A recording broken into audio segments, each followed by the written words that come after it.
हिंदुस्तान पाकिस्तान के दो बड़े बड़े टाइकून्स की बात करते हैं। मुकेश अंबानी की रिलायंस इंडस्ट्री की बात करते हैं और मियां मंशा की निशात ग्रुप की बात करते हैं। इन दोनों कंपनीज़ को मैंने बगौर पिछले कुछ साल में ऑब्ज़र्व किया, बल्कि पिछले 15-20 साल में इनकी इन्वेस्टमेंट स्ट्रेटजी को ऑब्ज़र्व किया। ये दोनों जो है फैमिली रन कंपनीज़ हैं और ये दोनों कंपनीज़ की बेस पे जो है वो टेक्सटाइल कंपनीज़ है। हिंदुस्तान पाकिस्तान का जो इलाका है ये पिछली कई सदियों से, बल्कि शायद हज़ारों साल से टेक्सटाइल ट्रेड में रहा है। तो इसमें कोई हैरत नहीं है कि टेक्सटाइल जो है वो इन दोनों बड़ी बड़ी कंपनीज़ की बेस के ऊपर टेक्सटाइल का बिजनेस है। हम पहले मियां मंशा साहब की बात कर लेते कि मियां मंशा साहब की जो बिजनेस स्ट्रेटजी रही ओवर द ईयर्स, मुझे ऐसा लगता है कि उसमें इंटेलिजेंट इन्वेस्टर और बेंजामिन ग्रैहम और वॉरेन बफे की बहुत ज़्यादा जो है वो इन्फ्लुएंस है। उन्होंने जो बिजनेसेस आगे चल के बढ़ाए उसमें ज़ाहिर है कि इंश्योरेंस का बिजनेस है, आदम जी इंश्योरेंस जो है, जिस पे जो फ्लोट का आंसर मुझे नज़र आता है।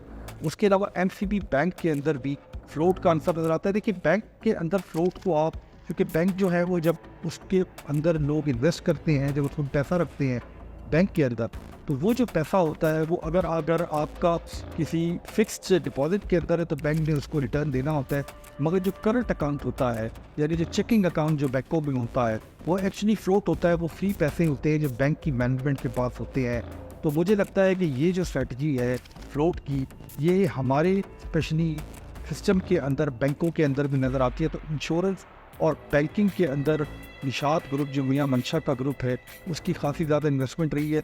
उसके अलावा मियां मंशा की जो स्ट्रेटजी रही है ओवर द ईयर्स, वो बहुत ज़्यादा एनालॉग रही है। वो ऐसी कंपनीज़ के अंदर रही है, यानी बर्कशायर हैथवे, वॉरेन बफेट ने भी पावर कंपनीज़ के अंदर बहुत ज़्यादा इन्वेस्टमेंट की, क्योंकि उनका ख्याल था कि पावर कंपनीज जो है वो टोल बूथ होती हैं और क्योंकि वो एक एरिया में होती है और वो अपनी जो उनकी डिस्ट्रीब्यूशन या उनकी पावर जनरेशन होती है वो एक तरह की मार्केट को डिक्टेट कर सकती हैं। तो निशात ने भी पावर कंपनीज़ के अंदर इन्वेस्ट किया और पावर कंपनीज़ का भी सेगमेंट जो है वो निशात ग्रुप के पोर्टफोलियो में बहुत बड़ा नज़र आता है।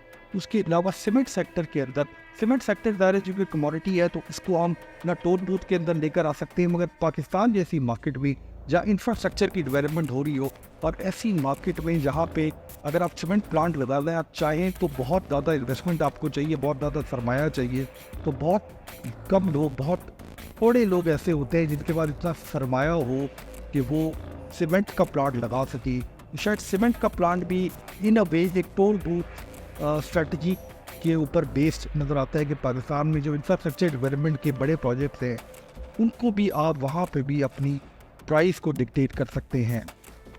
एक चीज़ जिसको निशात ग्रुप ने भी अवॉइड किया और जिसको वॉरेन बफे ने भी अपनी किताब में और अपने बारे में ये कहा कि जिस काम को हम उनको नहीं करना चाहिए, वो एयरलाइंस है। ये एयरलाइंस ऐसा बिजनेस है जो निशात ग्रुप यानी मियां मंशा के ग्रुप ने भी, और उसके अलावा रिलायंस इंडस्ट्रीज़ जो मुकेश अंबानी का ग्रुप है, इससे भी अवॉइड किया। इसकी शायद वजह यह है कि ये इंतहाई फिकल बिजनेस है।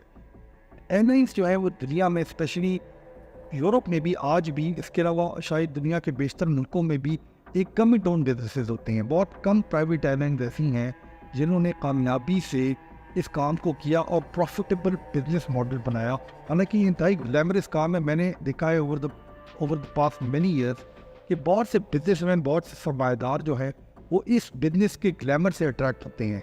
और हमारे पास इंडिया की किंगफिशर एयरलाइंस का मॉडल मौजूद है, जहाँ विजय माल्या ने, उनके पास किंगफिशर के नाम से एक बहुत बड़ा ब्रांड उनकी फैमिली में मौजूद था। जब वो एयरलाइन बिजनेस में गए तो ना सिर्फ उन्होंने वो एयरलाइन बैंकरप्ट कर दी, बल्कि वो खुद भी बैंकरप्ट हो गया और किंगफिशर जो उनका ब्रांड, इस्टेब्लिश ब्रांड था इंडिया में, वो भी ख़त्म हो गया। तो निशात ग्रुप की भी ये स्ट्रेटजी नज़र आई ओवर द ईयर।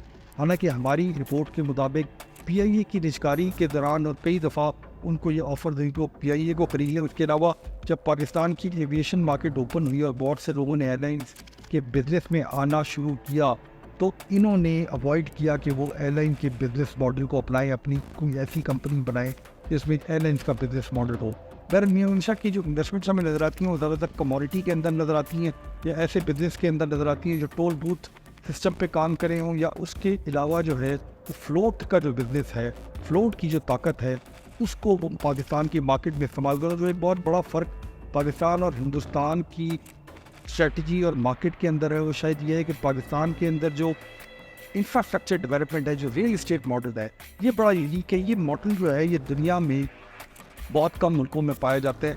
जहाँ पे एक शख्स जो है वो एक रियल इस्टेट का प्रोजेक्ट करता है, इसके अंदर वो खाली प्लॉटों की खरीद व फरोख्त करता है, रियल इस्टेट की डेवलपमेंट करता है और उससे बहुत ज़्यादा पैसा बनाता है। पिछले 20 सालों में रियल इस्टेट चूँकि पाकिस्तान का एक बहुत बड़ा सेक्टर रहा है, बहुत बड़ा रेट ऑफ रिटर्न रहा है रियल इस्टेट में, तो निशात ग्रुप की हमें काफ़ी बड़ी इन्वेस्टमेंट्स रियल इस्टेट में नजर आती है। मगर रिटेल का जो सेक्टर है, जो पाकिस्तान में बड़े बड़े शॉपिंग मॉल्स बनाने का जो सेक्टर है, उसमें निशात ग्रुप की इन्वेस्टमेंट नज़र आती है। और ये सिमिलरली रिलायंस ग्रुप जो हिंदुस्तान के अंदर है, उसने भी इस वक्त जो है वो रिटेल और इस किस्म की इंफ्रास्ट्रक्चर सिस्टम के अंदर, बिजनेस के अंदर बहुत ज़्यादा इन्वेस्टमेंट की है।